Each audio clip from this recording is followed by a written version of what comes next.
So I'll start where we stopped last on Monday. So, so let me just do an overview what we did last time. So we are trying to talk about protein structure.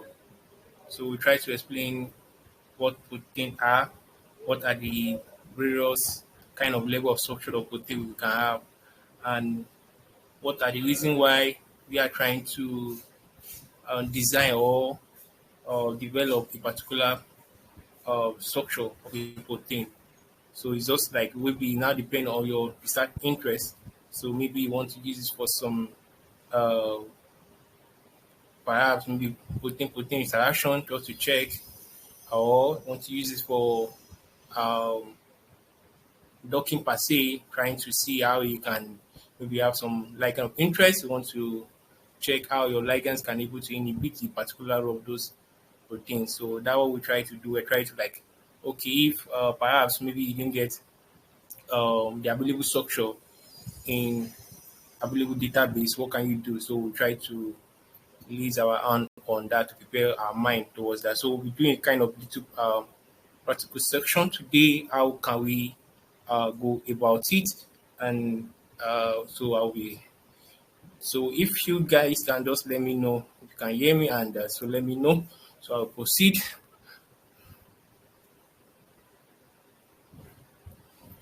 Okay. So let me quickly just wrap about this as a protein ligand interaction. So as I said, we have some ligands that we want to work with. So what do I mean by ligand? I've already explained what proteins are. We know they are micromolecules and they are being made of amino acid because amino acids are the building block of these proteins. Because we need the amino acid to build this uh, the structure or 3D structure of this protein. Though they are the experimental base that we can also do that, but it's kind of time consuming and it's kind of more costlier. So they divided other means of doing that. So getting use make use of some computational tools available. So that today now that what we're doing is kind of a ligand and protein. So what mean ligand? Ligand you can call it molecule, you can call it DNA, you can call it depending on what you can call it. But it's like you are having a particular substance. You want it to either you want it to modulate your protein of interest or you want it to inhibit. So it depends on your research goal. But today we are looking at see towards aspect of it by what checking how our ligand can bind. What are the roles will it perform at the active site of this protein? So I said ligand is a molecule that reversely bounds to protein. Though we have some ligand that irreversible, like they don't bind to the exact point, they point to the other side. So we also call that side allosteric site. We have the active side, you have the allosteric site. I will show you a pictorial view of what I'm trying to say. So they bind at the site of the protein called what the binding site, which is complementary to the what the ligand in shapes and size and charge and hydrophobic or hydrophilic characters. What do I mean by all these terms? Now the word hydrophilic like of water. So because our protein when they are preparing in experimentally, it prepared in water. It prepared in water. Though if this water now, I will tell you why because it's important when preparing your protein and also it's not that important when you are doing your ligand interaction with that protein because the water molecule will be present at that active site. And once water molecule is present, so there's no way our ligand are trying to introduce to that same active site will be able to perform its role because like kind of um what call it now, they are competing with each other that they have the same position they want to occupy. What should we do in that case? Then we need to move that water from that protein to have a well stable, a well good protein to work with. So that's why we have this water molecule, and water is being present to make our protein more stable. So I think you can get that point why we need it and why we don't need it when we are performing some particular roles. So I proceed. Now we have this form of interaction occurring with this our ligand and the protein. we have the reversible and the allosteric interactions, and we have the cooperative one. So I will explain. Now, if you see my diagram, I kind of this is a hemoglobin protein. This is exhibiting this reversible interaction with our ligand. So the protein and the ligand they bind non-covalently and dissociate to a free state. This a kind of when now energy is needed when all these things are occurring. So when the ligand binds to the protein, energy is exhibited. So what we are trying to major aim of this is to determine the binding affinity, because that will be our what the scoring function we will need to interpret our result later on. Does this ligand, can it stay long? Can it inhibit this role of this particular protein? Can it modulate? How can we know? It's through this our figure, this scoring function, or we call it docking scores. So how well fit it is, the better it is to if what to either inhibit that protein or to modulate. Now I'm talking generally now. If maybe my research interest is okay, I have some protein in mind and I have some libraries of compounds I want to check. Maybe I want to check the inhibitory roles of this ligand now. Okay, if I introduce this ligand, can it stop it? Can it not? Can it stop the particular function of this protein itself? That's inhibitory aspect. In the other aspect, maybe modulate, just like stimulate to activate that protein. Maybe the protein is needed in that body system for it to perform its particular role. So what can we do now? We can introduce a ligand that can help to what? To trigger or to modulate or to increase or to enhance.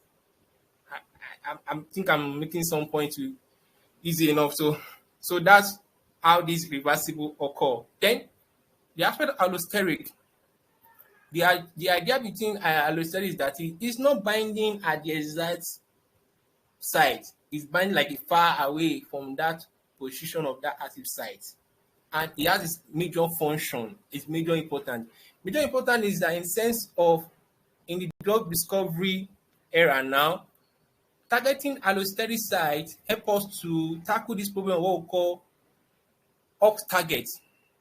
Off target, what I mean is saying that when we introduce our ligand into the protein active site, our ligand will try to find a better fixed position for it to bind.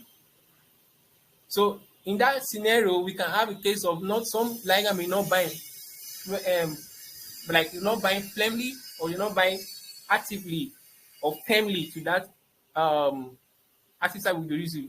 These are what's happening at this active site. That's what this binding pocket of that protein. But when we now try to introduce this allosteric, that we discover that when we introduce our ligands, those that cannot fit will not bind. They won't bind at all. And why some will bind plenty to some amino acid at that region. So this how this allosteric helps us to tackle this problem, that we will not have much issue of off target. When we introduce it, if it's not binding, we will know through our scoring functions. If it's binding, we surely know. So this is how these aspects, these interactions are working. So that's that. Then the cooperative binding.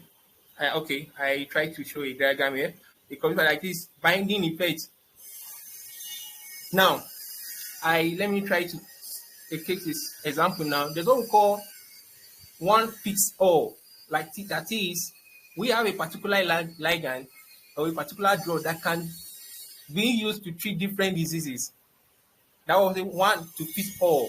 So this is like a cooperative time. We are introducing one ligand. It can able to inhibit different proteins.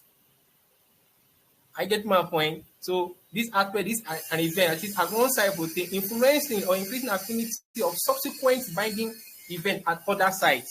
That's what it's saying now. We introduce one ligand.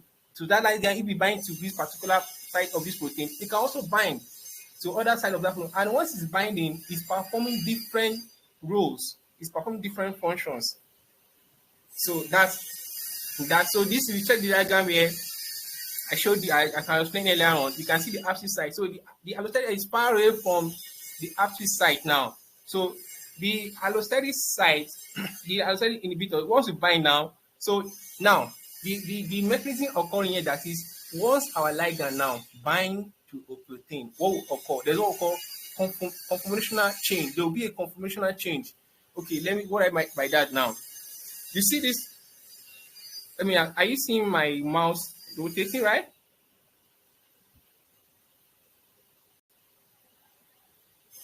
Hello. Yes, we can see it. Okay, good. So once this introduced allostatic inhibitor introduced now to that point, there will be a kind of conformational change in that aspect. That is, either it activates this protein. Now look at it, the subset at the what we call the storage active site now. So once it's being introduced, the substrate there now, once it bind, there will be a conformational chain. And when this conformational chain then is performing 0, so this binding affinity of this ligand to that active site, this will be shown on our current scores in terms of a negative value. That is, the lowest the negative value, the better the binding affinity. Let me repeat again what I said. That's because when you're checking the binding affinity and the binding scores, this will be tell on our negative value. Negative value. That is, the lower it is, the better it is. Like say, let me say for instance now, if you have -10 and -9, -10 is more preferable to minus, because that means -10 has a higher binding affinity. These are like what's happening in that scoring function. So the left diagram here is showing a cooperative binding now. We have one binding site, we have another binding site. So the ligand we introduce now, this same ligand can bind at different binding site, performing its role.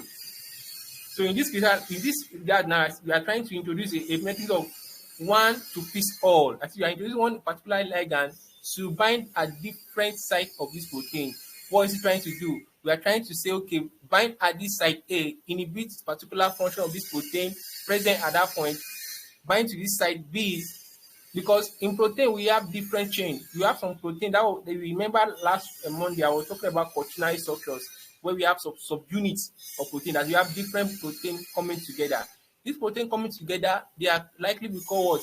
Chain A, chain B, chain C, like that of COVID-19, that's SARS-CoV-2 now, is a kind of multi-subunit protein because you have different chains. I will show you one today. So we have different chains coming together now. So when we introduce our ligand, so this, don't forget that this chain A, B, C have different binding sites present. Now if we look closely now, we have this like a chain A protein, these are chain A, B protein. You can see their binding sites are different from each other now. So now this saying, if you check this color notation, the stability, what we need a stable protein, because once your protein is stable enough, that is good enough, because that brought idea of this molecular dynamic stimulation. Because you are introducing your ligand to that particular site. If it's able to bind to it, definitely either it form a conformational chain, a chain from that side, definitely it will be like what we call now. We have it in a form of in F shape now. So when you introduce your ligand, the ligand introducing now is trying to change the shape. So not that it's just changing the shape, it's inhibiting that particular role of that protein itself. So that's what about this binding interaction is doing. So it depends on your research interest you are working on. If you decide to work on active site of the particular protein, yes, we can. Now, I know the question won't come to your mind that, okay, I'm talking about active sites. Yes, active sites are being determined experimentally and through literature search, and also through computational way. Now, because we are trying to design a 3D structure of protein now, we don't know where active site is, because without knowing active sites, you can still do your docking. So we call that kind of docking, as we call it blind docking. We don't know the active site, we don't introduce our ligand, just go in there and find a better way for it to fix, which is not good enough. But in the case you don't know, you can do that. But the best way we can also search literatures, like a paper where you get the protein from, they will say you the likely amino acid present at that site. Two, we can also introduce the sequence or the PDB structure of that protein into some web server, which they have some algorithms that can able to determine this active site. So that's this said. So now let's do some practical section on that. Like this, okay, we have a sequence now. I have some sequence in mind. I want to get the 3D structures. As I tell you, on Monday we have some known web server that we can do this. So let's start with Swiss models, then we'll proceed to RaptorX before we now move to the other section. Okay.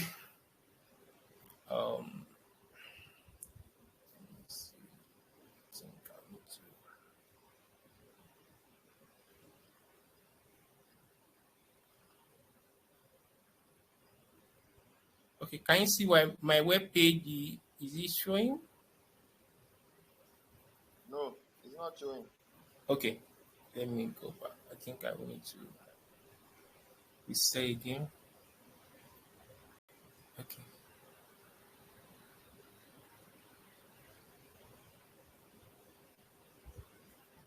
Okay, over now. I think it's showing, right?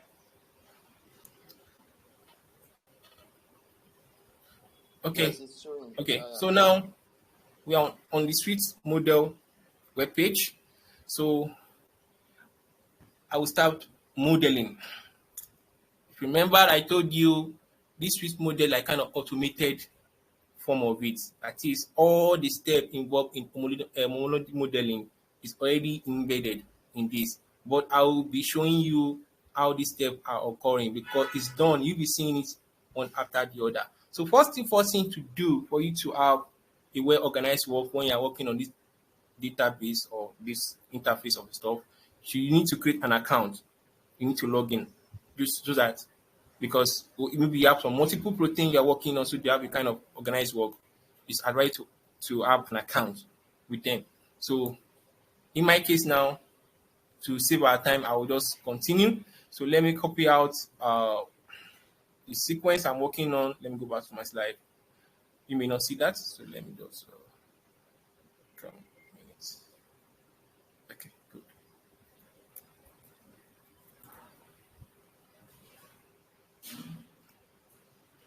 Okay, so you paste in your sequence.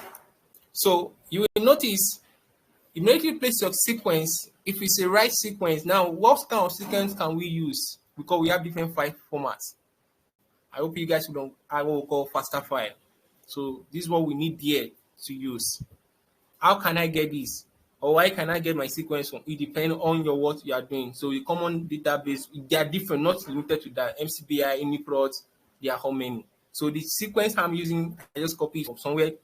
If you have anyone in mind, you can also let us work on that. But this is my I'm trying to work on now.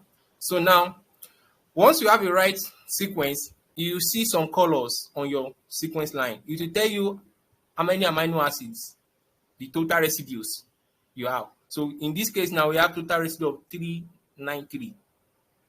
Okay, so it's showing that, okay, we have the right format of sequence. If it's not that right or it's not good, it will not show these colors. Please keep that in mind.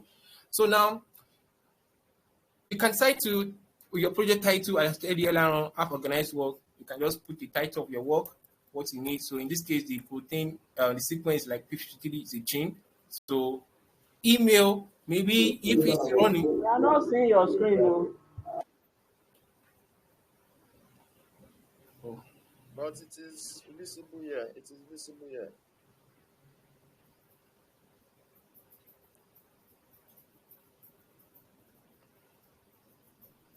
I'm seeing your screen. The screen is visible. The screen is visible. what about now, please? It is visible. It is visible. Yes, we can now see it. You can see the Swiss model web page, right? Yes.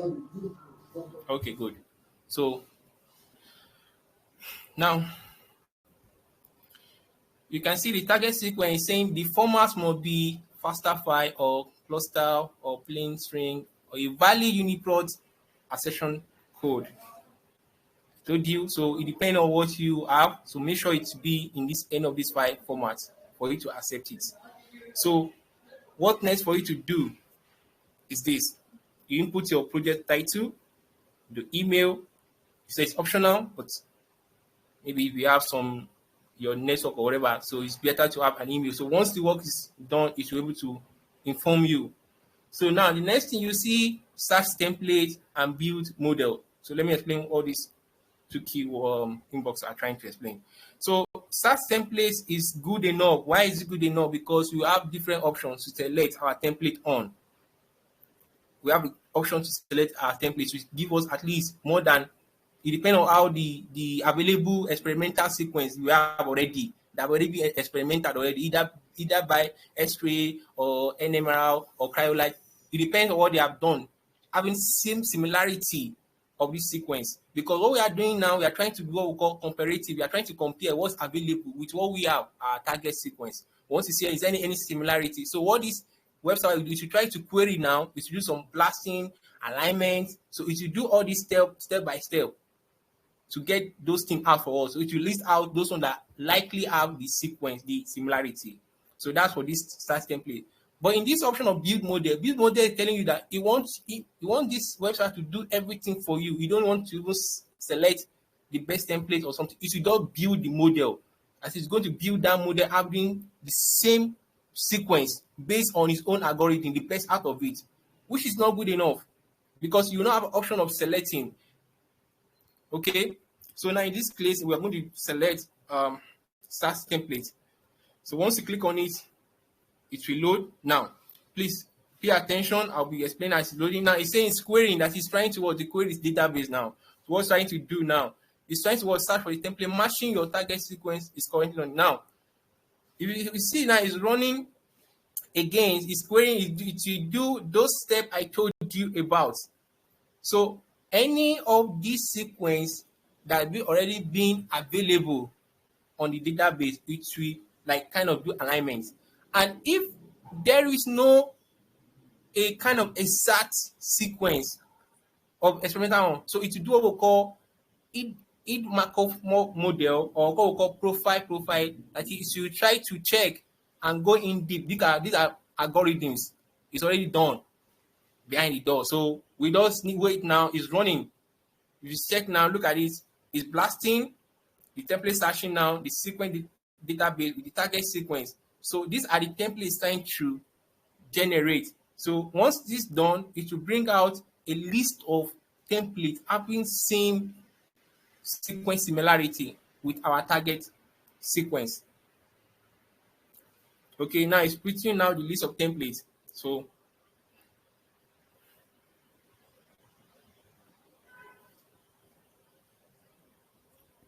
and the fastness, it depends on how many people are working on this database at this website at a go. So if you have less number, the faster it will be. But we have much people on it, it will kind of slow down. Okay, still loading.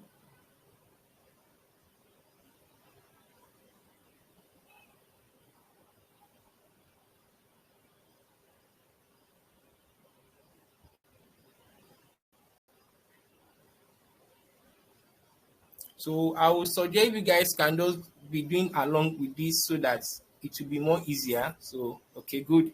So now he has generated close towards exact 50 templates to choose from now. So we'll start one after the other. Why are we going to choose this? Why are we not going to choose that? Okay, good. So now we have 50 templates.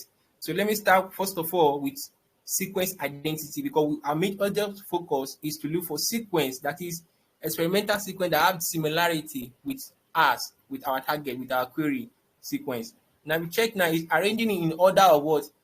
Similarity, the highest similarity. So that way it's being ordered now, like the order of it. So the first one here, if we check now, we have the identity that is have exact 100%. That is like it is the same similarity what they have done in the experimental way. So that's the first one. So you can see the next one, the same thing, the third one, the fourth one. So we continue to scroll down. then we see that we're having 99%, which is good enough to work with. 97, because I told you the threshold mark, the cutoff mark, or the cutoff percent, or the cutoff, or the general acceptable sequence identity should be greater than 30%. 30%. You may find yourself when you are working with your own sequence, you may score that you may not have exact 100. No, it doesn't mean that you cannot continue to with your sequence. No, you can also but once you have above 30%, you can go ahead with that. Okay, so now this gives us a lot of information to make our decision. So you can see we have a good one. Look at, we have 93. So just if it's going to scroll down, is as it is going down, is reducing the similarity. The numbers are reducing one after the other. So so we have more than that. So it can always show us the one we. So there are major interests to be on working with the one that have exact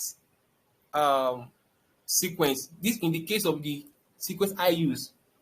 Okay, please, I try to say that you may use your own and discover that we not have 100%, which is possible, and doesn't mean that you cannot go ahead, but you need to work with some parameter, and that's cutoff like the threshold. Like once your sequence you have a similarity with the experimental one, that is above greater than 30%, which is good enough. Okay, so now because it's click on, if you check on this my cursor, the box in mark that's how it's showing the predictable sequence. Look at it now. Sorry, the 3D structure of that protein itself. So the other one too, the same thing. If I unclick this, I check the other one, the same thing. You can see now this one is showing two of it. That is showing you two chains now, chain A and chain B. These are, can you see, they are different. Okay, so this also, if I check this and uncheck this, the same thing. Can you see this? This is another one. Okay, so good. Now, so what next we need to check for? Okay, what method they use experimentally? Now, in this case, they use emerald. They use, in this case, now they use X-ray. NMR, can you see? So we have to take note for all this also. So now, this ligand, you have to be, though it's not that important, but I will tell you why you have to look out for that, because this ligand is a kind of, it's good enough. It's able to tell us the likelihood of the binding site of that protein, because when they are preparing the protein experimentally, so this we call it covalent, coligand, not covalent, sorry, coligand ligand, that is present when they are doing this protein. So these are likely the binding site of that protein itself. So this is what we need to check. We have some tools you can use to analyze that. Okay, but in this case, now we check this first one, nothing like that. So in this case, we need to find our binding site ourselves. Okay, so now this, don't forget, I'm still on this template. I've not choose anyone, so I want to select. So if I decide to choose this best one, then I'll build my model based on this sequence, based on these templates being generated. Okay, so clicking on this build model now, it should proceed. Okay, good, it's loading. So it should generate some results for us to understand.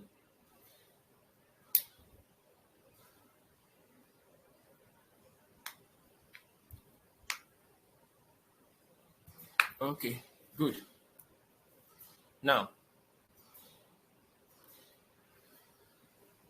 okay, let's analyze what all these are trying to tell us, because this is now the model we are going to work with, but this is not the final stage. Now we have picked one template to build our model on with successfully. So checking out this course, the figures. Okay, so let's go ahead now.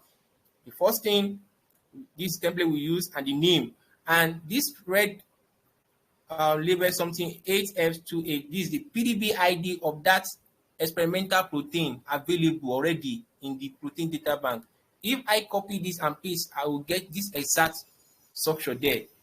Okay, so in this case now, you can also download it right from here, which you don't need to go to PDB or whatever to just do that. You can download it there for. It's just trying to tell us the informations about this. So, okay,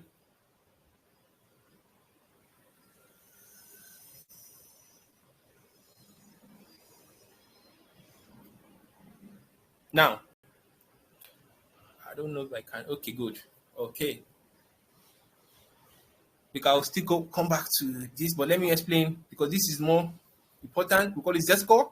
So, what's he trying to illustrate or trying to interpret to us? Now, it's trying to tell us how good or what the quality of that protein we build.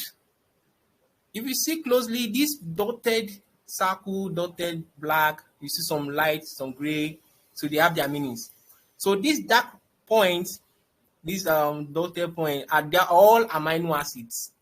They are all amino acid present. But the model we build now, this resta, okay, this resta, is still now this Z score. Can you see this light one, the dark one? So they have interpretation. The Z score when it is what greater than 2, you find it at this region. So if, for instance, now we have this resta, this is our model. Please don't forget which our model will be. If we find this resta out of this range, it's a bad one. There's no need to continue with that. You just need to go back to your template again and choose other one. But if we have any of this your model, we need this range. Either is greater than 2, that is our residues now. They are greater than, that's why we are seeing it in this point. This one, 2, either within the range of 1 and 2, which is good enough, and within the what less than 1, that is you can have 0.1, 0.2. They are all good. So in summary, your Z score must not be now. You will see the score of this Z score. I think it's been stated. Okay, yes, I will show you that when we get to the other software. That one will tell us the exact where it is the range of this. What's the exact Z score of this model? Now this is just telling us the overall view where it's present. The model is saying now. In this case, now it's good enough. Don't forget, if your model you build is out of this range, please, you don't need to work with that model. You just need to go back to template and choose. Even you'll be surprised that those that have the same similarity may not be good enough for what you want to do. So in that case, it's good. That's why we advise try to choose 2 or 3 templates, work on it, play with it, check, because these are the things you need to interpret in your research because you need to prove that. Okay, so that's in this case. So we proceed now. Proceed. So in this case, what I need to do, okay, so this I told you is an alignment. Now these are model, this alignment with the experimental one. Can you see the similarity? Okay, the similarity. Like these are the main. Okay, as I'm moving my cursor here, you notice on this side, I don't know, like, okay, if you notice on the left side, on the where the diagram of this 3D is showing, you see these are my amino acids present in that side. So these are the alignments which is done to, okay, that's that. So what do I need to do now? Okay, I wanted to give the summary. Okay, this is some of the whole work. So this is the model I built. So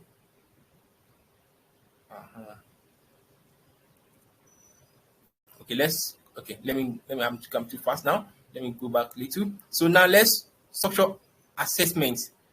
I can try to do my assessment on this same web page, which is good enough. Then I can also use third party of such, but it's more good to use the third party like the other software to be able to have enough information, enough confusing informations now. So if I click on this structural assessment, it's trying to tell us the position of our residues. Are they found in favorable region or disallowed region? Because now the main thing you have to put in your mind, you have to remember, is that majority of your residues must be at least present in the favorable region. At least the acceptable percentage must be 80% above. Please don't forget this, must be 80% above, because if you shown, you will notice that. So I will show you what I mean by all this now. This is Ramachandran's plot. So the whole is trying to tell us, illustrate the presence of these amino acids. Where are they present? Okay, now this thing you are seeing here, this red, blue, they are all the amino acid present. So the main focus why I'm telling you that you can see that Ramaswamy favor, that is the main amino acid, they are in the favorable region. How many are they? What percentage are they? In this case now we have 95, which is a good model, to work with to even proceed to work on and do other analysis. So the outliers, how many? They are no, that's 0%, which is good. The outlier yesterday, there was what? They are 0, which means most of our residues, because when you are doing your docking, these are things will be needed, because if most of your residue are out of the range, where will the ligand introduce? Where will it bind? What amino will it bind to? When most of them are not in the exact region that is needed. So what this graph is trying to illustrate for us to understand. So we can also now one more thing. If maybe perhaps I know that question will be in your mind that okay, maybe if my model I choose now, maybe the rest are not even much in the people, what can I do? Yes, you can do that. You can go. There's what we call, if we take the one of the steps, we call it model optimization. We can also optimize that protein using some algorithm to do so. Okay, we can also do that. So, but our advice, try to lay on. You can see I'm only working on one template now. If I lay my hand on several templates, I may have a better result. Okay, so that's that. So I think I have to. Okay, so let's now. I build my model, so I need to validate, I need to assess, I need to evaluate this model before I can able to ascertain, okay, this model is good enough, it has the best quality. So I need to check out some other things. So let's go that to this is what I'm telling you about. We call it ProCheck. ProCheck is trying to, okay, good. I think I explained that on the slide. So let me go back to my slide again. Sorry.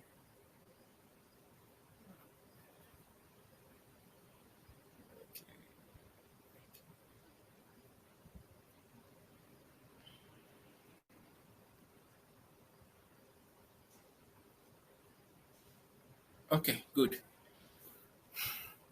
Can you see my screen? I'm on my slide now. Can you confirm that to me, please?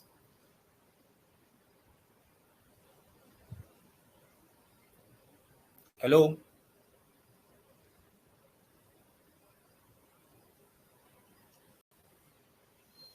Yes, we can see your screen. Yes, slide. Okay, good. So now, so I'm trying to go step by step so that once I'm doing the stuff, so you have to understand. So now I said, now the model is ready now. So we need to validate, we need to evaluate. That is, after the 3D model, the query protein have been built, which we have successfully built that. Okay. Now I only use one web server, that's Swiss model. The other one is also RaptorX. Okay, let me please explain that. I'll go that to that. But RaptorX is not that complicated. It does that. That one, it takes time because you need to submit it and wait for the server to give you the possible models that is built based on that, because a lot of people are using that same server. But in the case of this model, is something is fast enough to work with. Okay, so now after the 3D model is built, so it is essential to validate and evaluate the quality to ensure it is biological relevant and it can be further, because if you don't do this, it's like you're not doing the right thing to do so. So what can we do? How can we check all this? Then what we use ProCheck. So don't forget, I told you Swiss model also have this embedded in it, but it's not giving us enough information. So that's why I want to introduce you guys to use this ProCheck, because it gives us enough information.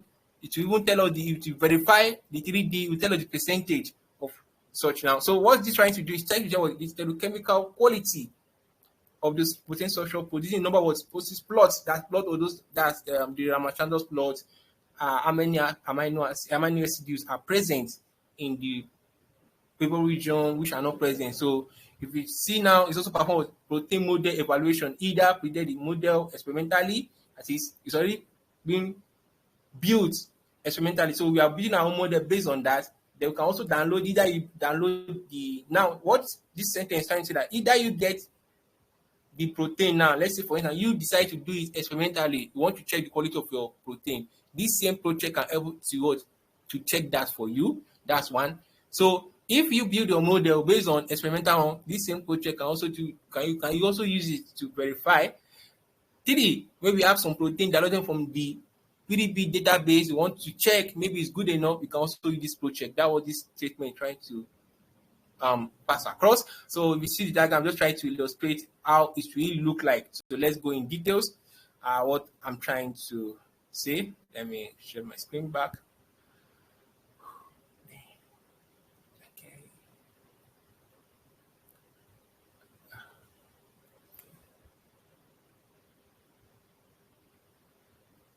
Okay.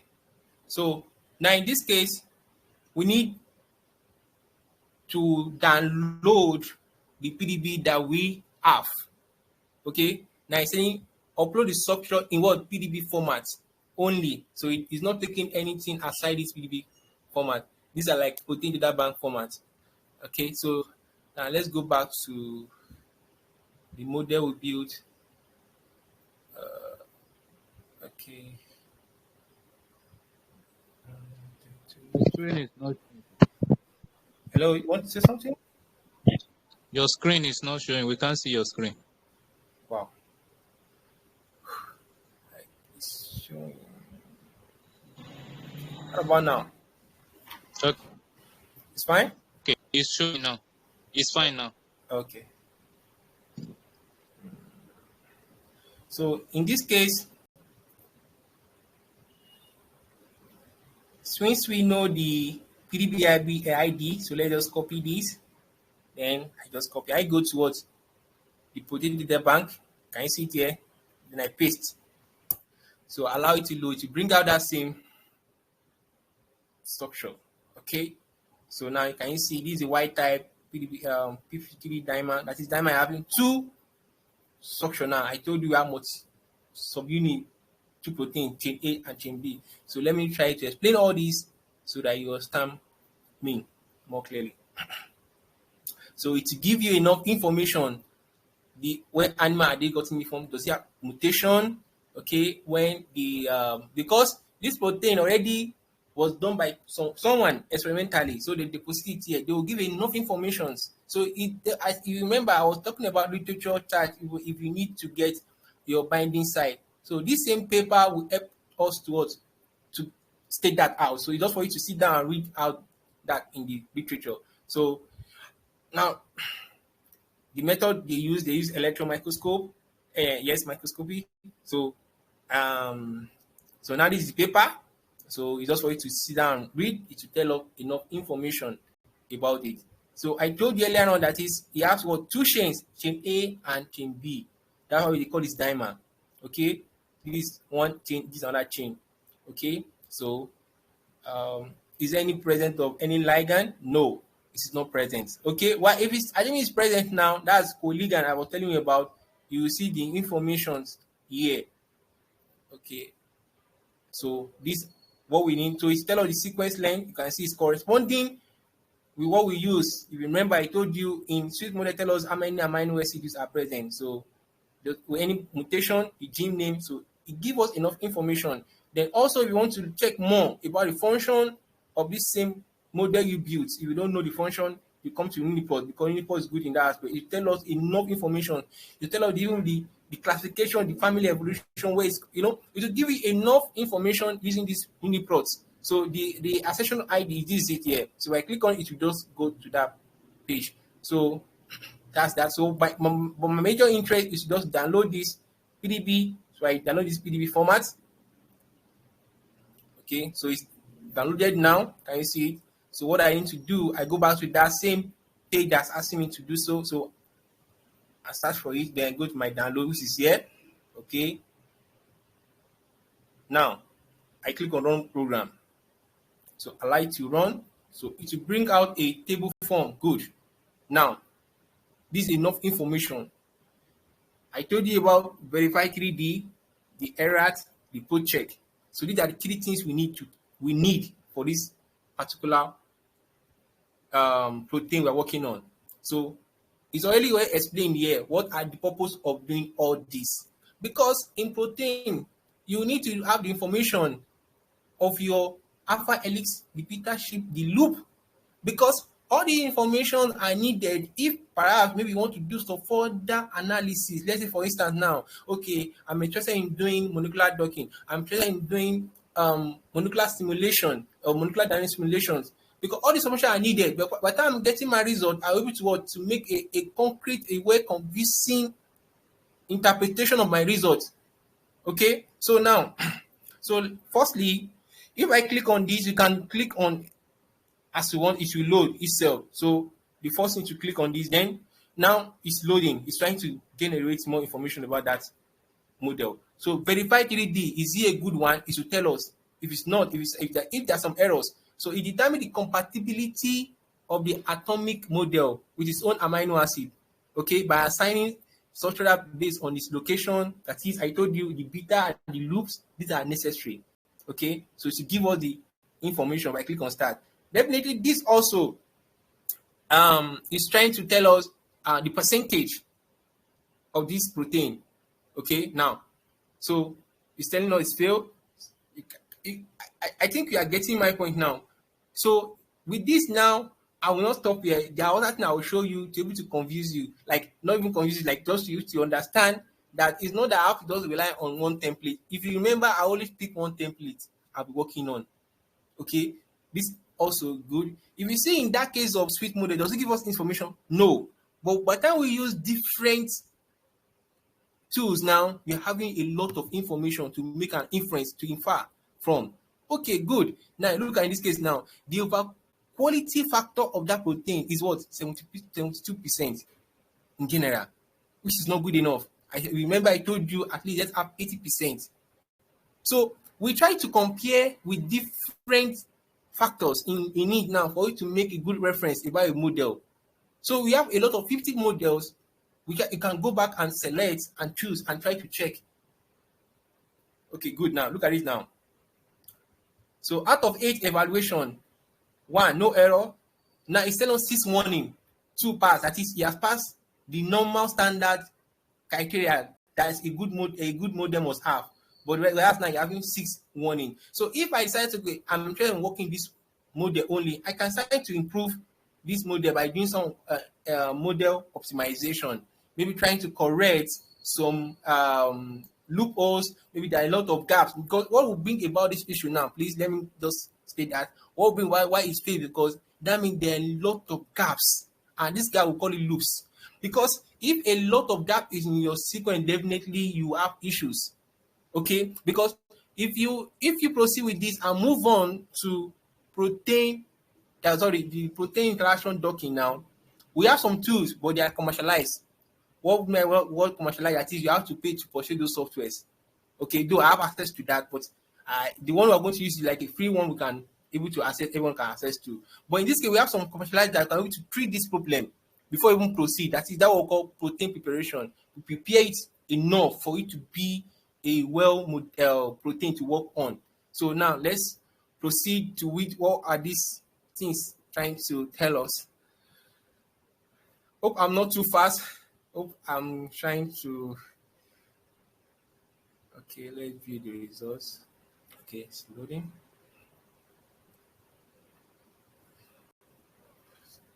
Okay, what's it taking time? Okay, good. Good. Now, so we have a lot of information here now. So, okay, this is summary.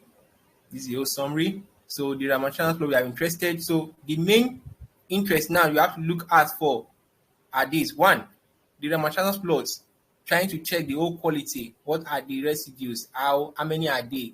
So in general, this was the summary. What you have already, this summary of it. That is the Ramachandran plot. Now 84.8% core. What does it mean? These are the numbers of amino acid present at the favor region. Why 14% are allowed? Okay, now this 0.3, like they are just found rounding down in not specific enough, general. While in the salary region is 0%. But that doesn't mean it's good enough.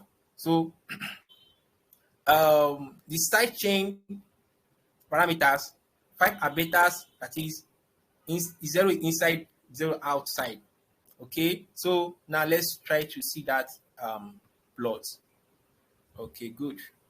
Now look at it.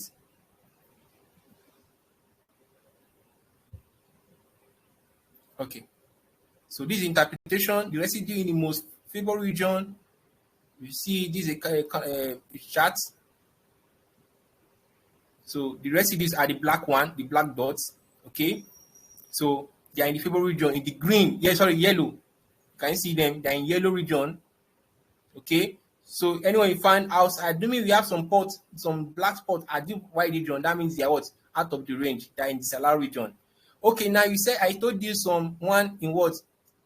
General. Look, can you see now? Not in the main favored, that is in the green, yellow, in red. Okay, now let me explain what I mean again, so to not confuse you guys. Now let's come here. The residues in the favored region, yeah, total of it is what? 548. Percentage is 84%, which is good enough. But some parameters are failing. Now, how many are generously? I told you allowed. It's not 2. Okay, how can we know that? Okay, let me just show you quickly. Look at it here now. Can you see in this? This not that yellow. Look at it. This one here. This other one here. This one. Okay, they're out of this range. Now, if you have enough residue in the red region that they are favored, the yellow are what allowed. This is not the yellow one. They are not like just general. Okay, please just note that. So you don't need to even stress us. What we just need to stay focused and look at for is this percentage. How many are there in this region? So then, okay, the side chain parameters. So this is just telling us what the resolution of the protein. Okay, I think I remember something now. Now let's quickly go back. I will say something the other day. I told you the resolution. Look at the resolution now, which is poor enough. Can you see? This is too high. A world standard resolution should be below 3. So if you have a resolution of 1.5, 2 to 3 is good enough, but in this case, too high. So with protein now, I may not proceed. If I want to protein, I have to do all that modification to check some loophole to check it out. Okay, now let's quickly check some things out here. Let me open I don't know if you can just see my screen. Okay, let me quickly do that. PyMo, so that I can able to you guys understand very well.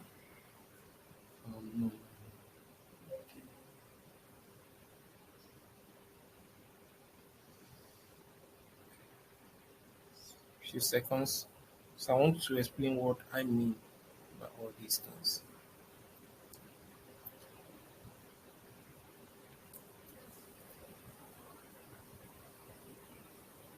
Okay, so let me go back to my slide and show you.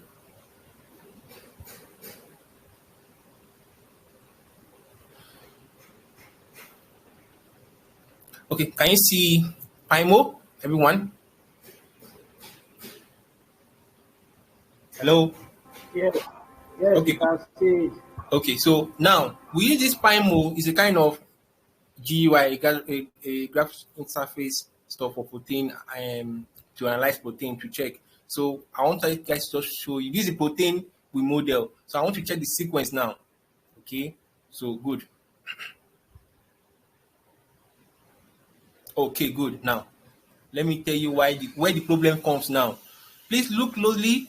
You can see my cursor moving, right? So you can see some residues, these green residues, ME, these are the residues, right? You can all see it, right? These are the position. That's from 1 down to, you will see the total numbers, 391. Please take note, I want to go attend something. Now, I told you what will be likely the problem of this protein are gaps. and that gap are the loops. So how do I know that this gap? Now look, please just look. I will show you where the gap is now. That's where the problem is. Now look at it now. Can you see? You can see the gap, right?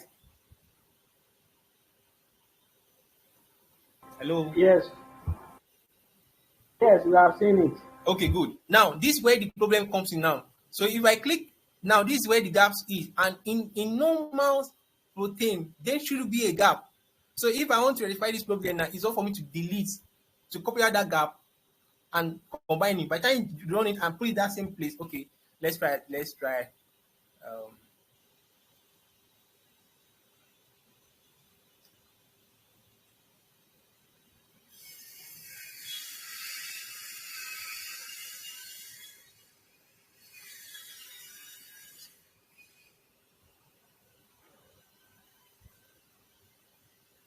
so it's telling us we just need to know the position of where the gap is occurring. So I want to, where are you? Okay, good. So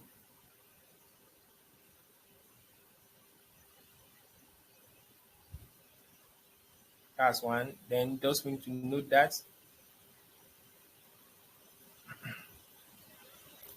So since we know there is gap now, we just need to use another software, a web server to do so. So since I know that, I will just copy that and the protein itself now. So as I'm clicking on this, am I showing the residues, the amino acid there now? So what I need to just do is just for me just what use another what's it called, web server to correct that mistake, and we are good to go. So that's how, why I'm just trying to show you what may likely bring that fail, or why that model is not good, because of some gap present in that. So we can also correct that, but so that we're able to cover the aspect that we have for today. So let's quickly, I think, where are you? Okay. So that being said, you can see now the 3 informations. So if you want the error, the total quality. So this is now showing us the residues. The residues, the overall quality of that same model. Okay, so we read closely now. It gives us enough information. Well, you don't even worry. So you have enough information. That is, express percentage of the protein, or which is calculated, fall below. Can you see now? Fall below 95% rejection limit. A group high resolution structure generally produce a value of 95% or higher. You got my point now? And I told you, look at it now. For a lower residues, a resolution 2.5, 3.5, which is what average quality factor around. I told you, I can see what I'm saying. That is trying to confirm what I said. So you can have within that rate, even 1.5 is okay, 1.5 to 3, but something above that is not good enough. Okay, so now that's for that Swiss model. So RaptorX is so easy to work with. So can you see my screen, please? So RaptorX is other one we can also use to predict the model, but in this case, we just need to come here and click on RaptorX structure prediction. So it will open a page, and that page now, this is based on distant position folding, like power. This one is done by a kind of a machine learning, that's a deep learning algorithm. So they use that. So so in this case now, what you just need to do, because a lot of work is ongoing now. If you look at this right side of the panel of the page, you see that we have 1,273 jobs pending that is ongoing. So perhaps if you submit your job, which I did like yesterday, it's still ongoing. I've not even got the response up to now. So what we just need to do, so they have so each of these server, they have their limitations. Okay, so these are what I'm trying to let you know. That is, now in this case particularly, what's the limitation? That is, you cannot submit what will I say now? Maybe you have a lot of sequence. So what you need to do, maybe can you now, each user cannot have more than 500 sequence. So what does it mean? If I submit, I can decide to submit like 20 and wait. So when those results come out, then I can proceed. So it depends on how people are using it that will determine how you can able to get your results back as soon as possible. So simple. Just input your job name, the email, because it's good to have your email. That's why I say recommended, because you will not get the result as early as possible as we did at that of Swiss model. Please, I hope you are getting my point. So we input the sequence. If you have the sequence, you input it. So, and you click on submit. I show that. So it's so easy, and you just wait for it to come back. But the same format accepted here is faster format. Faster format is needed to do this. Okay. So that's that. Okay. Oh my God, time has come, man. Okay. So just please hold. If you have any question, let me quickly run through that. Not quickly. So I don't want to. Let me go back to my slide so that we see where we are. Okay, so that's said. Now we're now on molecular docking using AUTODOCK. So AUTODOCK is a tool. It's a free open access that anyone can use. But the challenge here is that it's somehow friendly use and not friendly use. What I say friendly use is what I mean, that you just have the software downloaded. Okay, you might be asked, how many of you downloaded the software that I sent some links today? So can you just let me know?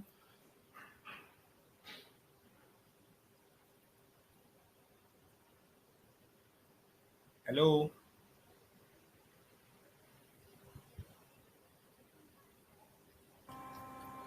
Okay, I guess no We can response. hear you. Yeah, I'm asking. Like I sent some links because we need to use that. So I don't know. So if you can put it on so that we can follow it step by step. Okay, so what is AutoDock? It's a kind of automated or docking tools. So, but it's not fully automated because you need to be inputting, prepare your ligand, prepare your protein with some parameters to use all. So, these are the prerequisites for you to do molecular docking. So, what are the prerequisites? Is we have a target structure as we did now. We have a protein of target. So irrespective, maybe you have already prepared one or you want a model and you have already followed the step we did to validate your model, then you can proceed to this stage. So the next thing for you to now to do is what binding site. So it's information of that location of that active site, because this is where your ligand will bind. And don't forget, your ligand can also bind at what allocellular site. So this thing can be found using some software. This thing can be found reading some literatures to get all this from. So it's so easy. Then the ligand we are trying to use. So now the disadvantage of AutoDock is this. Please pay attention. Disadvantage is that there's what we call virtual screening. When you say the word virtual screening in our next class, but let me just tell you what virtual screening is. I have a libraries of compounds, maybe 1,000 compounds against one protein. So that's what we're doing. We are trying to do a kind of virtual screen. We are trying to screen a ligand against one target to see anyone that will bind. So that means you have more than 1,000 or 500. Okay, but in this case now, we are going to only work with one target and one protein. One target and one ligand. So that way this AutoDock can work on.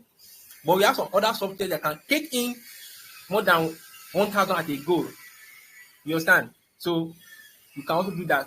Also, we have AutoDock Vina, so that can help us do that in that regard. Okay, so that's that. So that's the prerequisite of doing your molecular docking. So what are the steps involved now? We need to prepare a ligand. Either you prepare the ligand first or your target first, irrespective of that way. So you just need to prepare it. Then the grip map optimization, that is the box. Where do you want those interaction occur? You have to create a box. You have to create a box for you to where those interactions will be occurring. Then you select your docking parameters. Then after all these select parameters, that is, you are selecting the PDB QT format of that protein, the PDB QT of that ligand. These are the parameters you need to do all this. Then once all these are done successfully, then you run it. Run your docker assist. You are now trying to allow it to start binding, occurring in that same grid box you created. Okay, what are these formats? What are these 5 formats? Because you need to take notes. You have, because meanings, what are the meaning? I try to explain it meanings here. The PDB, as you all know, is the protein data bank format. That's for the protein itself. Then the PDBQT, because now the PDBQT, that is, the protein is coming on charge. We need to introduce some charge to it. We are going to use coma charge. We are going to use gasista charge. Gasista charge is used for ligand. You see all this? Then these are the for you to create the brief box. These are the parameters. These are the formats we need. The TBT, DBF, the L, so, and the docking parameters and the docking log file. So that's that. Okay, I've already shown you kind of graphics form of it. So what are the first thing to do? So you set up your micromolecules. Micromolecules is your protein now. So what are you trying to do? I'm trying to prepare the protein. So what are you trying to prepare now? Because I don't forget, I told you protein is already, when they are preparing it, they prepare it in presence of water. So we need to remove this water. We need to add hydrogen, because all these things, you need to remove it, or else you'll be having issue when we are doing other analysis. So this way you have to do so. So if we read closely, I told you, it's so easy way to work on. Now you load your molecule. This is the okay. So that the protein now, it depends on where you press it from. Maybe it's already available on your computer, or you want to download from the PDB. So irrespective where you have it from, so you don't bring it in and prepare it. But in this case, if you want to use this AUTODOCK, it's good to have your working directory, because it's good to be organized. Because why? As you are performing one step to other, all the log file, all the file are automatically saving in that working directory. So if you don't create an exact point, because you'll be going back to it and making use of it time to time. So if you don't know where all these things are saving, it should be a problem to that person. So that way it's good that first thing, when you set up your AUTODOCK, the next thing for you to do is to create a working directory. You name it a file so that you can have organized work. So that is that for that micromolecules that you are logging your protein to prepare it now. And I told you what I preparing there. You are trying to remove some water molecule, some heteroatoms, maybe the protein came with some ligands. So these are heteroatoms. You have to remove it. You have to make the protein a prepared one before you can proceed. So now this is what I was saying there. That is, we delete the water. We have hydrogen to it. Then the charge that is needed for protein is the Coleman charge. So that's that. Then for the so what you call now, for the, then after this is done, you need to save the protein in PDBQT, because you already add a charge to it. That QT is the charge. You're adding charge to it now. Then you need to save that protein, and no more in, because when you downloaded the protein from the protein data bank was in PDB format. But when you now add the charge now, because it's now the name will change, you have to save it in PDBQT. You don't forget this, these are needed, because it's already, I've written that for you. So can you now save the file and write what PDBQT, because you have already had those charge to that protein itself. So that is that for the protein. That's the micromolecule. Please. Now the next thing now is the ligand. I'm following those steps I highlighted listed above before. I told you prepare the protein first or ligand. It depends on you. You can try to prepare the protein first or ligand. So irrespective of that way, you'll find it easy to do so. But now in the case of ligand, it's the same way. What are you trying to do? When you open the ligand now the ligand I told you about, it depends on you working. Now you can see that this one's only working only one ligand. So if you have multiples of ligand now, we don't advise you. You have other software you can do with that. You can prepare those ligand at a go to do such. So what we need to do in this case now is to add a charge to this ligand. But the charge we are adding to this ligand now is not Coleman charge. It's what we call Garcia charge. They are different. So please pay attention, pay notice to that. So these are needed to add it, just to activate, those like enhance those ligands, because those ligands are coming in form of what's it called now? In just a ligand way. Because now and okay, one more thing. Yes, that's what I mean. Ligand also, because when you downloaded it now, anywhere you're downloading from, it most of the time it come in Mo2 or STDF. What am I saying? So let me show you all this so that I won't get you confused. Okay, so let's quickly do one thing now. Let's prepare ligand first. Let's go back.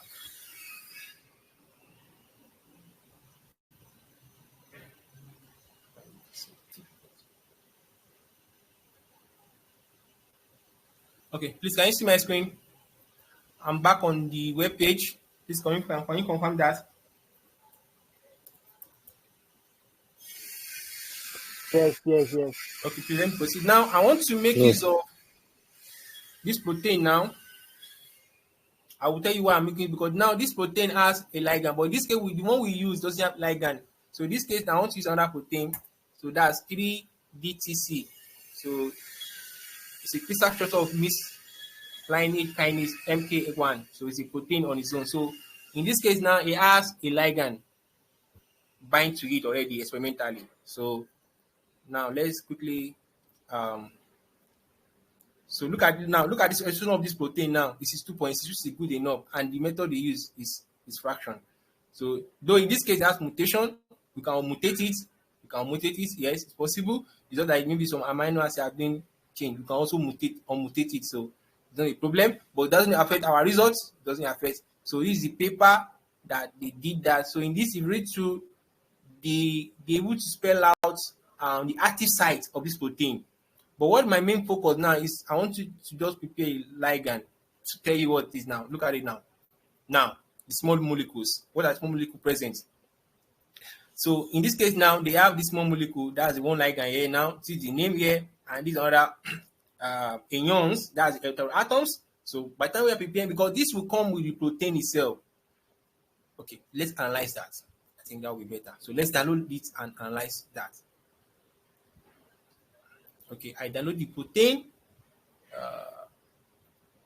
Okay, and I want to download the ligand separately. Now, in this case, now it only has one chain, no two chains. It's only one chain. So the other one, the ligand now, because it's the main ligand, this is heteroatoms. This is not need because it's not a ligand. It's kind of a cofactors. Yes, cofactors. Yeah. So this is a cofactors because that is the ligand we need. So by the time you click on this ligand interaction, no, you come here. It should show you, this interaction is showing you where exactly is this ligand binding at that protein pocket. So where it's binding is telling us the active site. So what we just need to take note is the amino acid found at that region. Okay, let's see that.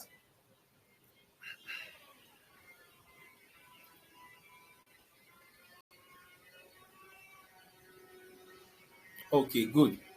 Now can you see now? So it's even showing us the interaction. Don't forget, this blue are the hydrogen bond. These are the hydrogen bond interaction occurring. So these are our, you can see I'm rotating now. You see closely. So the ligand is in between. So checking it now. Okay, good. Now I will tell you what are amino acid present at that point. So by the time I click on this one, please look. Okay, it's gone. Okay, I'm coming. Let me. So I think it's one better now. So let's analyze this protein. This is the protein structure itself with the presence of the ligand. Okay, and you see some red dots. These are the water molecule. I told you these are water molecule. Okay, so you can, if you look closely, some are present even at the active site of that protein. Okay, so when we are preparing the protein, we say all these water molecule has to be removed. So, but my main thing I want to show you that with this now I can able to know the active site of this protein by clicking. Okay, so you see some dotted blue line. These are the interaction occurring with the ligand residues and the residues present at the protein site. So if we click on it now, it should tell you that Now look at it. It should tell you what amino acid is present at that point. Looking at this one, this red, this is the oxygen. That's oxygen this thing, oxygen atoms of that ligand. This blue one is the nitrogen. I believe you guys know that. Then these are the carbons. You know, when you are doing your 2D structures, your chemistry, so you should be able to know, because these are needed when you are interpreting your result. So this is it. That is the oxygen carbon is interacting with what now? By click on it. So at what residues is it interacting with that active site of that protein? Okay, let's go back. It should tell us something here. Why it's not showing? Okay. I want to show you where is that, it's not exposing.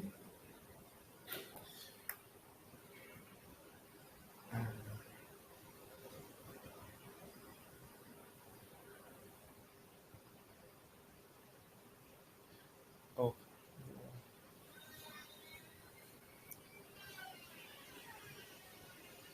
Okay. I think let me use this software so that will be more better off. So I've downloaded the structure now. Please let me just quickly put that on so that you get my discussion more better.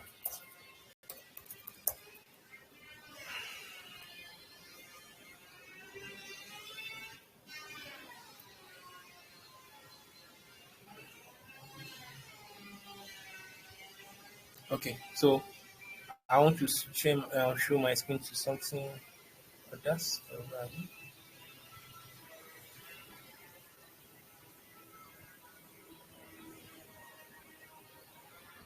Okay, so okay, good. So this software now, can you see Discovery Studio Visualizer, right? Please confirm this, please. So now Yes, I just want to show yes, you please. guys.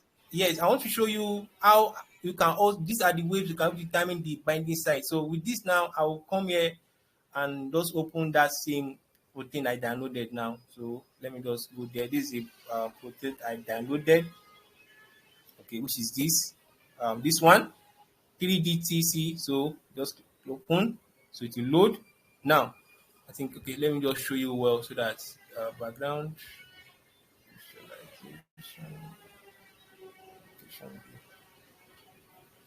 Okay, good. Mouse. Okay. So now I think they will be more better. So as I said earlier on, this red dot are the water molecules. So the ligand, you can see the ligand and the protein structure itself. So let's analyze that quickly. Let's see what is happening. Now, this tells us enough information. The heteroatoms, the water molecule. If I click on the water molecule, you see that it's already turned to yellow. That is already selected now. By the time I delete it, it will go. Can you see now, please? Now, the next thing are the heteroatoms because it's not needed. It's not needed in the sense that this is the ligand. So if I delete it, also I'll only have what's the protein itself. But my main focus is to tell you what are the interaction, what are the amino acid present. So I will just leave it. So I will need it to let me just okay.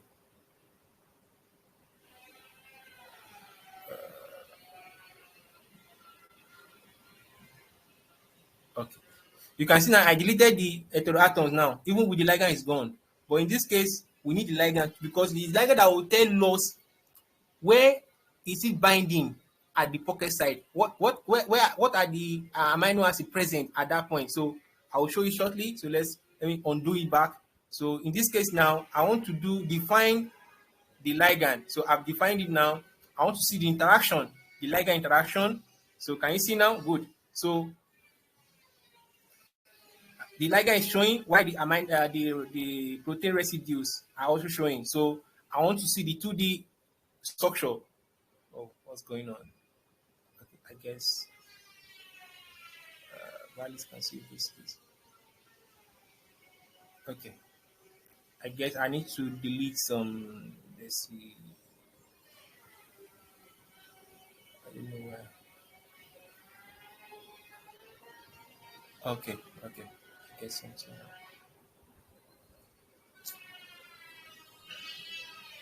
Sorry for these issues.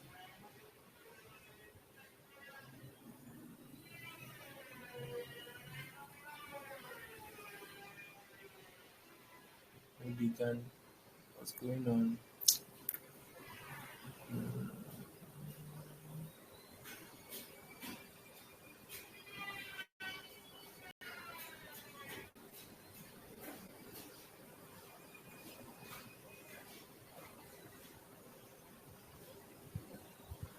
It's not showing this. What's going on? Oh my gosh. Sorry for this all this. Okay, let's try to load it back. I guess this is an issue. Oh, oh, oh. Oh. So we'll try to load it back again and define it.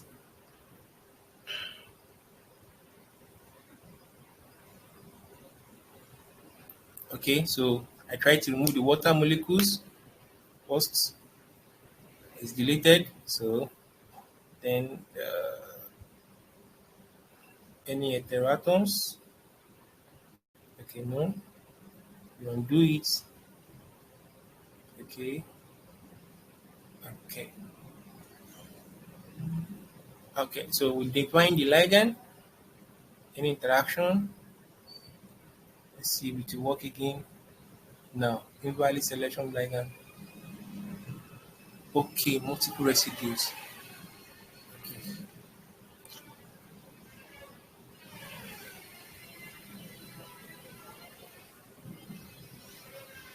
Sorry, let me just show you. I think it's taking my time, so let me show you better way to do this.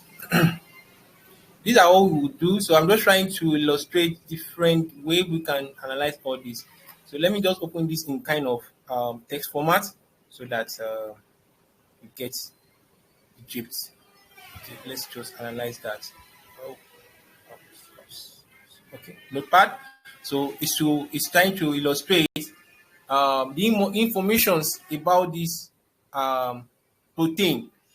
Please, I already know the active site of this protein, so I will just show you shortly. So now let me start from up now. Let me just start from here so that you get what I'm trying to tell you guys. Now, these are the residues, these are the amino acid at the positions where they are. Okay, so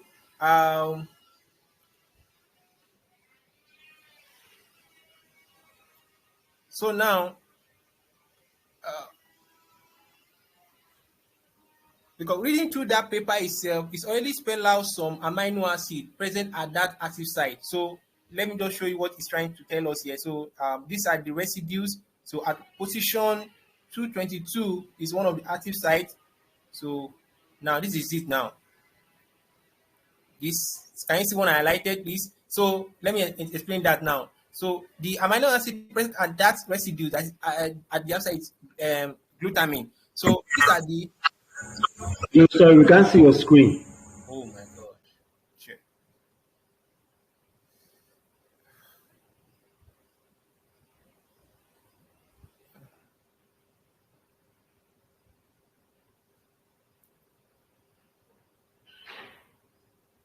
Okay.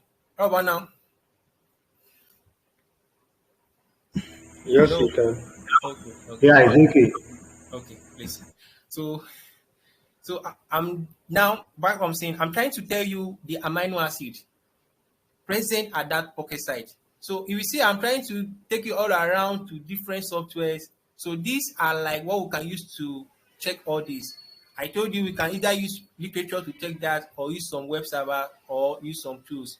So they have their own shortcomings. So if one is not working fine, you switch to the other one. So this is a kind of a notepad trying to tell us the amino acid present in that protein itself. So reading through that paper, I know that this glutamine at position, no, glutamine with atom 221 is present, is our ligand is binding at that point. So this is telling us the XYZ dimension at that box because all these are needed. Are needed in what sense? If we are doing docking now. We are trying to say we are going to create your grip box around this amino acid with this position. That's what I'm trying to picture out now. I'm not just trying to do all this. We are doing for a purpose. The purpose is that we are trying to design, when we want to create our grip box, it will be based on this region of these residues. So if I decide not to do this, then I'm doing what we call blind docking. Blind docking said that I didn't even know where the active site is, but I just introduce my ligand into the protein, let it bind wherever is fixed enough to bind. But in that case, it's not that good enough. It's not advisable enough to do so. We will try to advise, try to check for that active site if possible. Okay, so that is that. Let's do one more thing. That's how other we can also to determine this active site of this protein. So there's what we call this a web server. Let me quickly go back to my slide. This thing again. So let me show my screen back to that web page. So that will be good enough.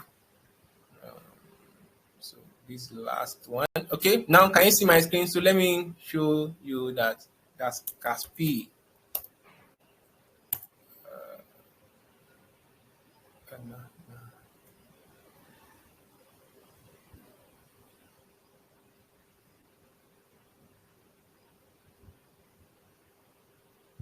I'm coming. Yes, yes. Okay, good. So we call it Capistril. So they kind of, we have different. This is a new version now. We have one of 2.2. So this is the latest one. So what it's trying to say is trying to predict the possible protein binding pocket. So you can see the different way I'm trying to come across all this now. Either I use the literatures to read, because most literature that have designed this protein, they will tell you the amino acid.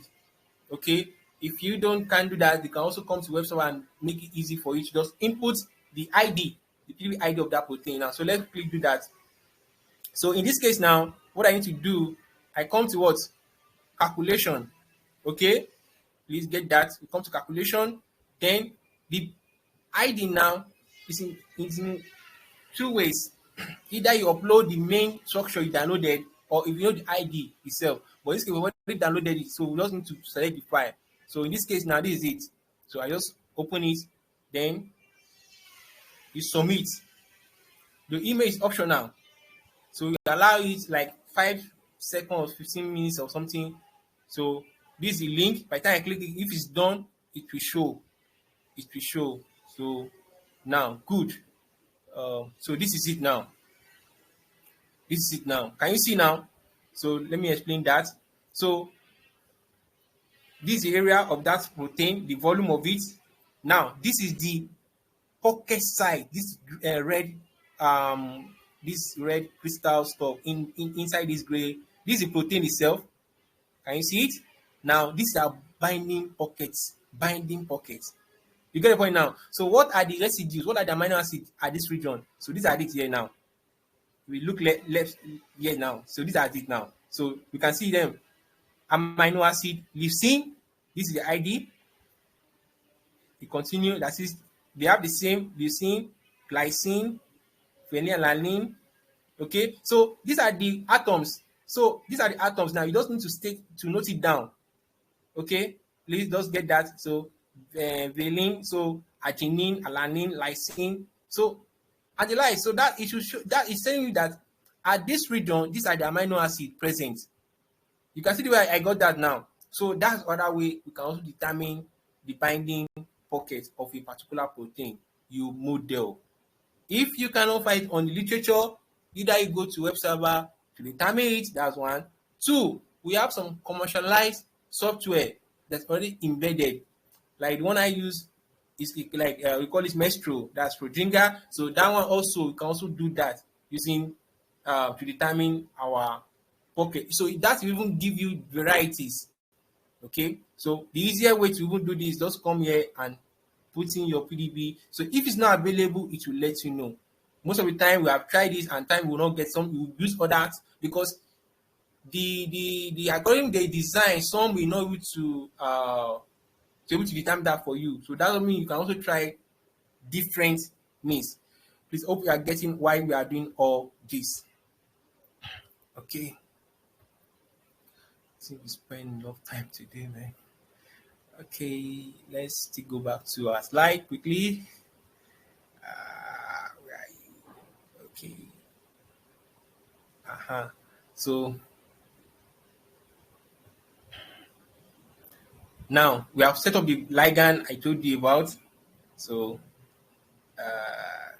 the next thing now, setting up the grid balls. I told you where you want the protein, where you want the interaction to occur. So how can you set it up? Is why I'm showing you this amino and how you can determine, because with the active side of that protein, you can also set up your grid balls easily. You can set it up. This is a kind of way I've explained that for you. So though if you read through, you see that I use different protein. So you can use anyone. You expect what we are working on. Okay, so now I don't know. Please, can you see? There's a box, red, green, blue. Can you see that, please? Yes, we can. Yes, sir. Okay, so now you see that this protein now is inside that box. That means what have I done? I've just like tell you that okay, I've used my the amino acid active residues that are present now. I'll use to create that dimension of my box. That's what it's trying to tell you now. Now look at this now. This is telling you blind docking. Blind docking is that I cover the whole surface of the protein. I don't know where the binding pocket is. That's meaning. Please get that again. I cover the whole protein surface. Okay, let my ligand go in and bind anywhere it fits enough. That will call blind docking. But you want to do a rigid or flexible docking, you have your specific binding pocket. So you need to create your dimension of that box based on that region. I will show you that. I will show you that now. The next slide. So now look at it now. If you can compare, you see that in this place it's covering the whole protein structure surface, but in this case now it's only covering some parts of that where the pocket side is. Please, I hope you are getting my point now.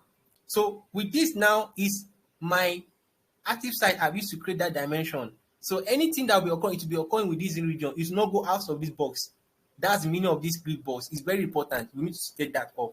Because when you are even reporting your results, you need to tell them the dimension of box you use. Because by time, now let me go back to that. You see that the range of the dimension is higher compared to this place. The range of this is smaller because I'm able to simulate it to a particular region, bind to this particular region. So any of my ligand will not go beyond that region. So you should continue to bind. You should bind when you bind, you should find a best point to bind. So that's how this docking work per se. So we have generated the so you generating that parameters successfully, then the next thing is for you to run your docking, because you've already prepared your protein, you prepare your ligand, you create a grid box. So now it's needed for you to dock. So anything that will occur in those docking will be occurring within the region of that grid box.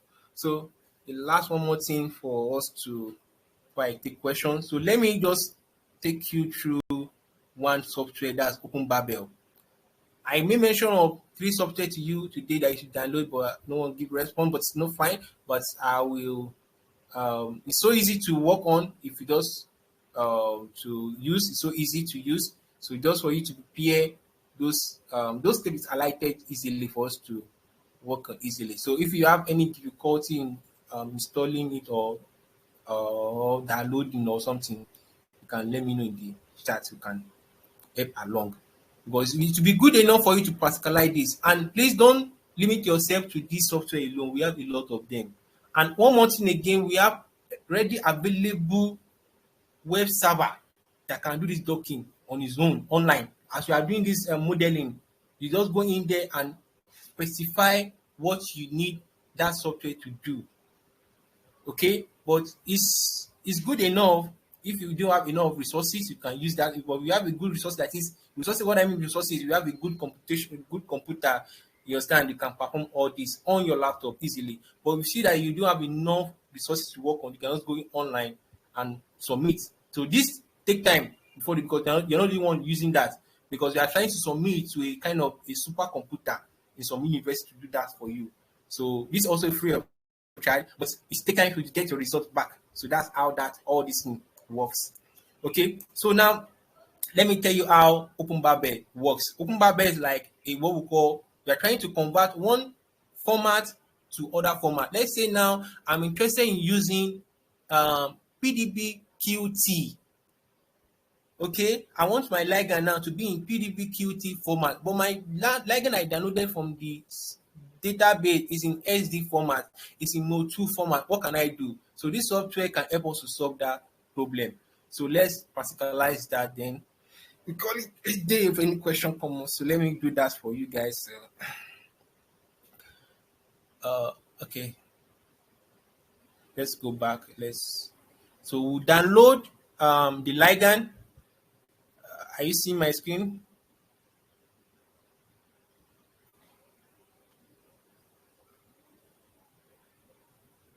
Hello. Oh, no, we can't see any screen. Okay, what about now, please? Is it fine now? Not yet. Okay, it's good now. It's on now.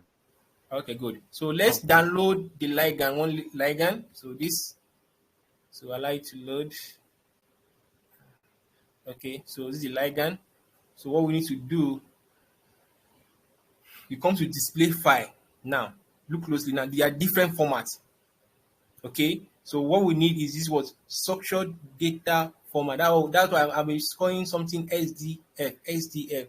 These are five formats that ligand can be. It can also be in Mo2 formats, molecular formats or something. So it can be in any format. So by the time I click on this, it will download.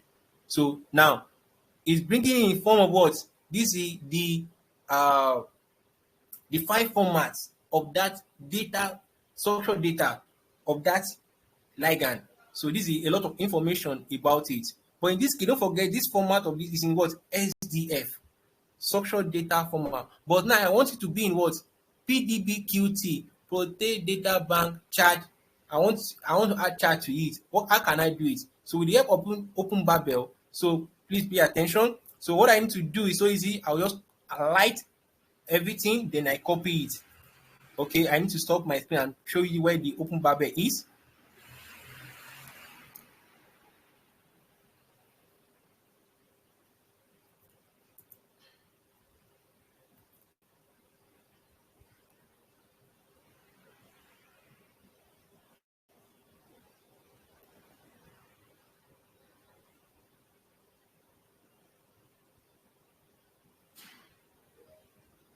Okay, can you see Open Babel now?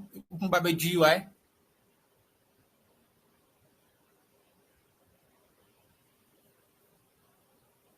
Hello.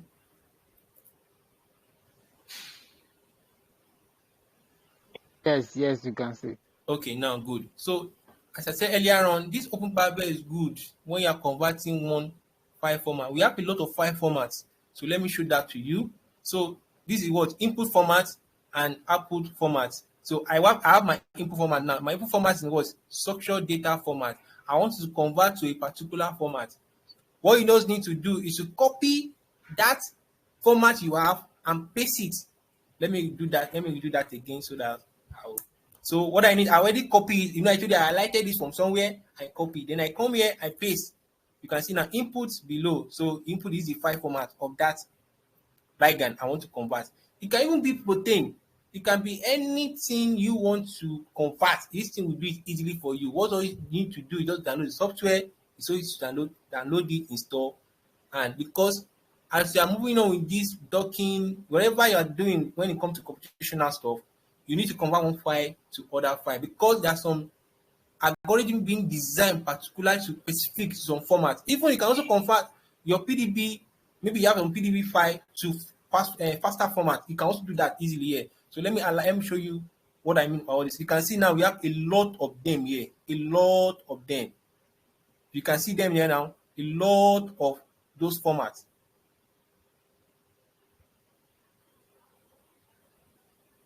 Sorry. So one good thing about this is that once you even paste your um information of that file you want to convert, it will automatically select itself of that format. So what you not need to do on the other end is now you have to specify what format you want to convert to. So we have a lot of it here. Most of the time we there are a lot of file like this STC we use is good when we are doing molecular dynamic simulations. It's good. So that file we need a lot of them. So let me to show you. Let's see. Okay, good. Look at what I'm saying now. Faster file format. Can you see it? Let's say maybe you have your protein in PDB. You can also convert it to faster file. So a lot of files are here. Okay, but let's continue to what we want to do. So our file is in what SDF. Look at it here now. It's in SDF. So I select, then I come here. Now I want it to be in what I want it to be. I want it to convert to what PDB QT. Can you see now AUTODOCK because it's what I want to use. Please don't forget. I told you I'm preparing my ligand now, but my ligand is coming in what? In SDF. But I need to convert it to what? PDB QT. So in this regard now, I have to convert it now easily. So what I need to do is just click on this format. Okay. So then I have to specify when I want it to go and save on my computer because this now stepwise procedure. So now in my case now I want to save it. You can already create a folder. Now this name schema training. So this is what I want to save it. I'll just open it. Then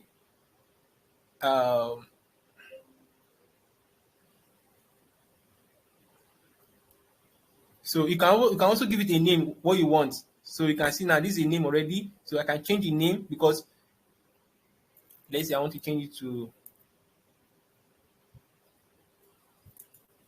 just give it a name. Let's see, ligand. That's league. Okay, so I already specify where I want it to what. Okay, now the file name. What name do you want to give the file? You write it out here. You can also write it there. You can also write it here. Either of the way. So league dot what? What file do you want to be? PDB QT. Okay, because once I save it now and I click convert, automatically it will save under this name of this file. Okay, so that's that. So you click on save. Now the next thing for you to do is what? Convert. Can you see? If you notice there's a change here.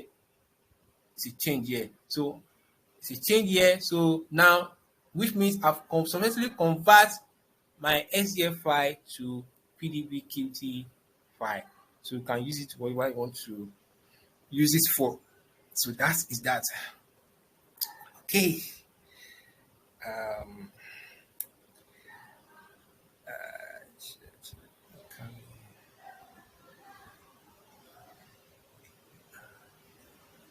Okay.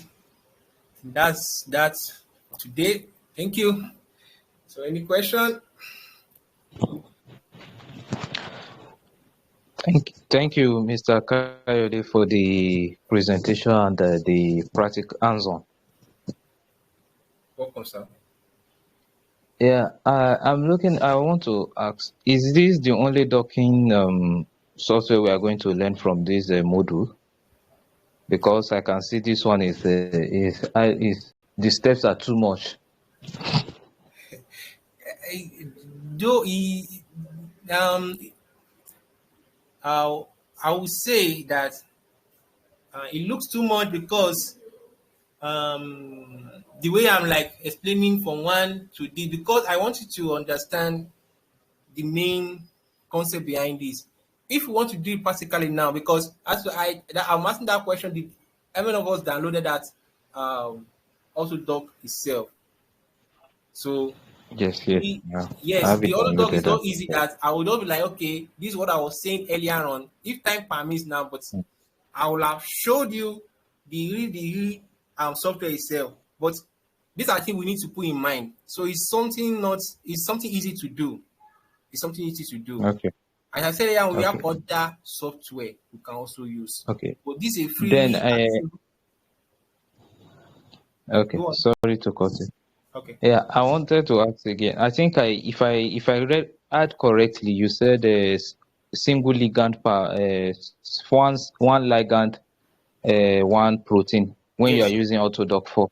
yeah, AUTODOCK 4. Say, but when you're using AUTODOCK Vina, okay, then Mm, you can now do mm, multiple. Okay, because okay. before we take class training, I can we cannot Mm, if you are doing multiple it will take time, people will get bored. So it's better yes, to just yes, yes. yeah. So that's what it is. And I just want some clarifications. Okay, okay, yes, Thank, yes. thank you very much. You're welcome. So any other question?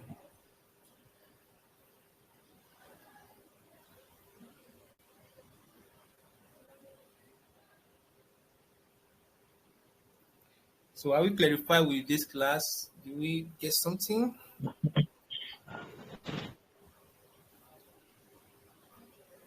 Mm.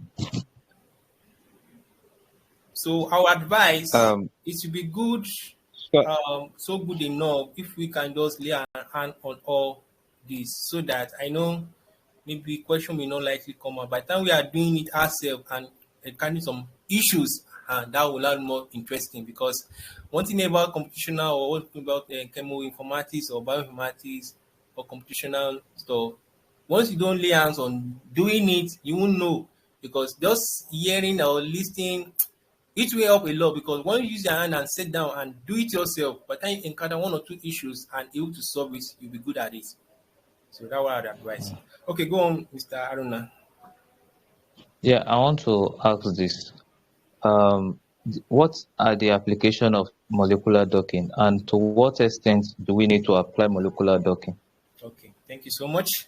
So that's a good question. Now, molecular docking, now in different forms, we have the word protein-protein interaction. We have the one of protein-ligand. So what are we doing all this for? We are trying to do this to check how the ligand, now ligand, what am I ligand? Maybe drugs or molecule, or you introduce DNA. Let's say now, let me give you an instance. We have some cancer cells, and we know that high expression of p53 is one of the prominent gene that bring the progression of this. Let me line down to a particular cancer now, ovarian cancer. After reading a lot of researchers, so when they did some analysis, go okay, high expression of this p53 is one that is likely causing this progression. So what can we do in the aspect of drug discovery now? I get my point. So we are trying to okay, why can't we just introduce some ligand and see? Let's screen it against this p53. Let's see anyone that can inhibit. Once when you introduce some drugs to your body system, you have an identity. What do you think that paracetamol is doing to your headache? It's trying to stop the action of some protein that's likely bringing that headache. So once the ligand bind to that protein and stop it, definitely you feel relief. So that's the idea of this. What we are doing now, we are trying to introduce. I said you two concept. Either you trying to introduce that ligand to inhibit that person to stop working, because we see that p53 is an high expression, right? So what can we do when we introduce something that can able to reduce the expression when it's in normal level? Because we believe that p53 itself is a tumor suppressor gene. Normally, that's normal rule. But when it's now mutated, then it's damaged. Then high expression of when we have a lot of it, definitely it will the whole of it to even suppress will not be able to be in place again. But what can we do in this case? We can introduce some ligand, we can use some molecules that can able to restore its action back to normal active form. Do I able to answer your question in that regard? Yes, yes, yes. Thank you very much. You're welcome. Okay. Any more other questions? If there's none, um, we will call it a day from here. So we have many other challenge. You can just send it on the group chat. As earlier on, please try to lay our hands on all this we are saying. We still have a lot of things to like other software. So, but I will advise try to work with. If you are just new to this, follow these steps. You'll be good at it. So, because as more you encounter challenge, the more you know. So that's the idea about this work. Because when you are able to overcome one challenge, you solve it. By the time you see it in your hand, so next time when it's solved, you'll be too easy to do so. So that's so any other question?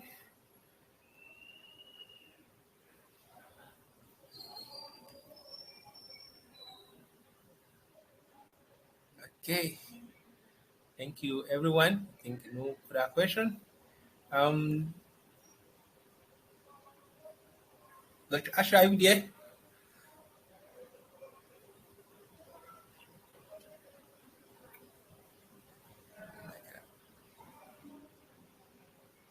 Thank you so much. Uh, if you have any other further question, you can send it to the group. So